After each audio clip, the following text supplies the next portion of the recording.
fitness trends promise to boost our workouts and get us in the best shape of our lives. But what is fact and what is fiction? I'm just scrolling through all of them when I'm online, let me tell you.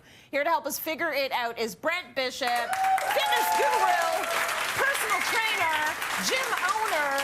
You know a thing or two. So how can we make sure we are following good advice when we're online? Because we are being bombarded with like the most, you know, wild things happening at the gym and fitness advice. How do we know what's good and what's not? First of all, stop wasting your time on... No, I'm just kidding. But, I mean, we spend a lot of time online, you know, obviously factor that in. But it's entertainment versus accuracy half the time. Yes. So you got to remember that. A lot of it's for entertainment. You know, I would say be skeptical. If something seems like it's too good to be true, then, you know, you got to kind of research it a little bit. Look for, you know, credentials. Look for science-based or evidence-based information that you can get out there. Those things are important to really substantiate it. And at the end of it, if you know like a fitness expert or you know, even your medical doctor, ask the questions. Especially if it could be harmful. Yeah, get an expert or a professional for sure to corroborate, or more than one source. I'm a journalist. That's what we were taught, right? Go somewhere else as well. So you're going to help us debunk some of the fitness trends that are happening right now. You all have paddles. So you're all going to weigh in, okay? But the first one we're going to start with is dry scooping. Have any of you heard of this? Because I hadn't. Dry scooping? Okay, first of all, what is dry scooping, Dee? Well, it's essentially taking pre-workout. So pre-workout contains, well, usually it's caffeine. So it can be high levels of caffeine to boost energy. Also some BCAAs and other things in there. But taking the scoop itself and then just pouring that down instead of mixing it and drinking it like a normal person would. Yeah, you're supposed to drink it. You're supposed to like have it dissolve in water. Right. Why are people just eating it? They want that quick boost. You know, it's about getting that energy as quick as you can to really boost your workout. Okay, audience, you all have your paddles. True or false? Should we be dry scooping? Okay, we're all on the same page, except for one that says true. Maybe we should be. I don't know. Should we? Honestly, this is a hard false for me. That's a hard you should false. not. I don't recommend it for anybody to do this. Part of it is just, you know, taking that amount of caffeine at one time, especially if you had coffee and other caffeine products throughout the day. You know, your heart's racing, anxiety, restlessness, all these things can happen. Not only that, but then you also have the, you know, if you breathe it in, you can get something called aspiration pneumonia. So again, or choking hazard. So it can be dangerous. I'd recommend just take it like normal. And as a matter of fact, to take about half a scoop or a quarter scoop to start, because we all have different tolerances with caffeine. Totally, you gotta have to be a little bit careful with water, about people. That. And mix it with water. Okay, next is something called the 5-minute Japanese towel exercise. So how does this work? Okay, let's go through it. So essentially, you have a rolled towel. We're gonna go right down onto the ground. That rolled towel is gonna go right in the low back area, so right in your lumbar area. Any chance to take a nap on this show, let me tell you. Well, what this is supposed to do, so extend your arms, extend your legs, you can touch toes and fingers. And the claim is, you know, improve alignment and posture, but also weight loss and get the six-pack abs that you've always been wanting. But what are we gonna do? This is it. So you do this 5 minutes.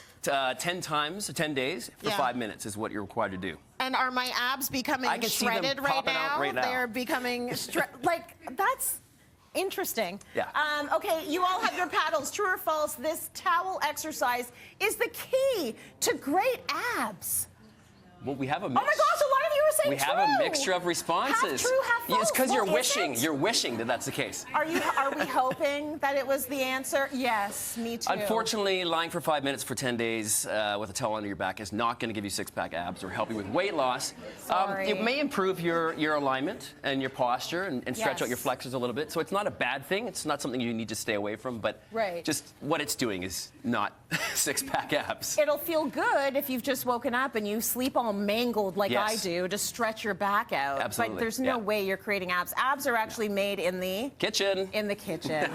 It's what you eat. That's really what's going to make your abdominal muscles.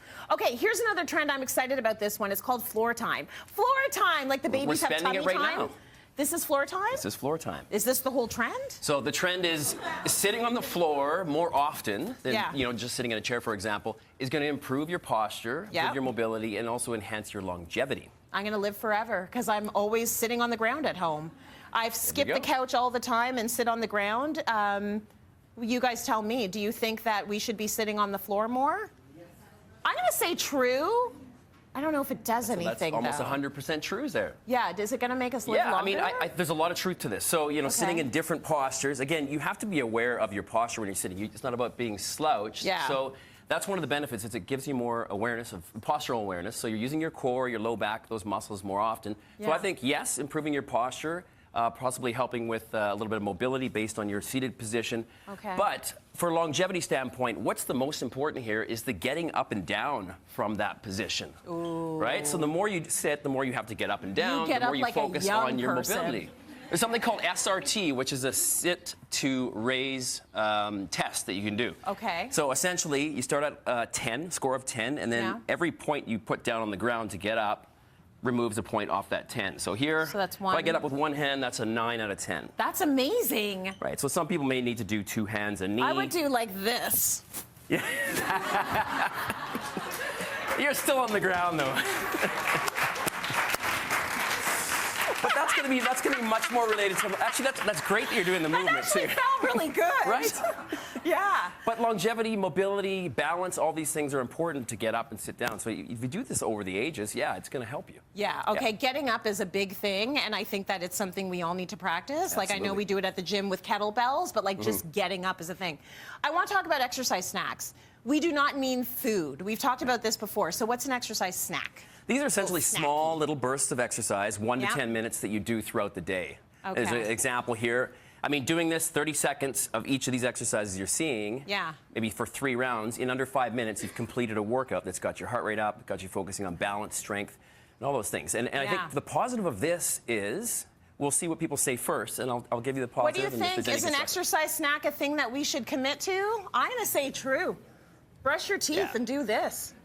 It's just a snacky. It's just a little snacky. Real quick, we run out of time. Combine the movements. But it's good? It's good. So, you know, for those who lack motivation or who have a busy schedule or it's daunting to do 30 minutes, why not break it up into 10-minute segments? Right. It adds up. Exercise adds up. So it's effective. It's healthy. Let's do that. It absolutely is. B, thank you so much.